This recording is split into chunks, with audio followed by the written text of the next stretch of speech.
عاملين ايه؟ يا رب دايما تكونوا بخير. تعالوا بقى نخش في قصتنا بسرعه علشان ايه الفيديو كده قصير. مفيش وقت اللي انا ارغي يعني ايه معاكم. هنعمل طبق بطاطس بجد بخلطه حلوه قوي. معانا بصل وفصين توم وفلفل وطماطم. هحط في الطاسه شويه زيت زيتون بقى او زيت عادي، مش هحط سمنه خالص في الوصفه دي. ابتدي احط فصين الثوم والبصل. اول ما احس ان الثوم ريحته طلعت كده انا مش هستنى لما البصل يدبل، انا هستنى بس لما الثوم ينزل الزيوت بتاعته ويطلع ريحه. هنزل بقى بالفلفل. انا هنا نسيت اقول لكم حطوا لي لايك واشتراك في القناه وفعلوا زر الجرس وكومنت حلو منكم. يلا بسرعه مستنيين ايه؟ نزلت بقى بالفلفل وهبتدي ان انا اشوحه كده تشويحه بسيطه وهنزل عليه بالطماطم وهفضل اقلبها لحد ما الطماطم تنزل الميه بتاعتها. لو حسيتي ان الخضار جف معاكي حطي له معلقه كبيره او معلقتين حسب الكميه اللي انت عاملاها من ميه سلق البطاطس. بهريها بشويه توم باودر صغيرين وفلفل وكمون وحط لها ملح لو انت مش حاطه للبطاطس وهي بتتسلق ملح.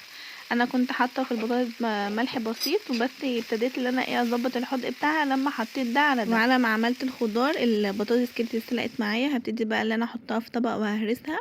لو حسيتي ان هي جافه برضو وانت بتهرسيها حطي لها شويه ميه من السليق بتاعها، بس طبعا ما تزوديش عشان ما تبقاش مميميه قوي. هرستها بقى كويس جدا. انا كنت عامله بطاطسايه بس واحده وحطيت عليها الخليط وابتديت ان انا بقى اقلبهم بالشكل ده.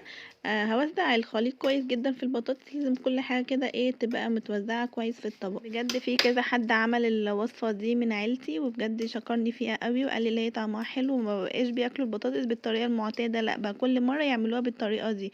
غيرت من طعمها وفيها خضار مفيد. بس انتوا بقى سامحوني في الاضاءه اللي هي مش احسن حاجه، انا بس كنت بعمل شويه تجديدات كده بسيطه في المطبخ. بس ان شاء الله في الفيديوهات الجايه ان شاء الله التصوير هيبقى احلى بكتير. ما تنسوش بقى تشجعوني بلايك واشتراك وكومنت حلو منكم يشجعني انزل فيديوهات اكتر. وقولوا لي رايكم في الوصفه في الكومنتات.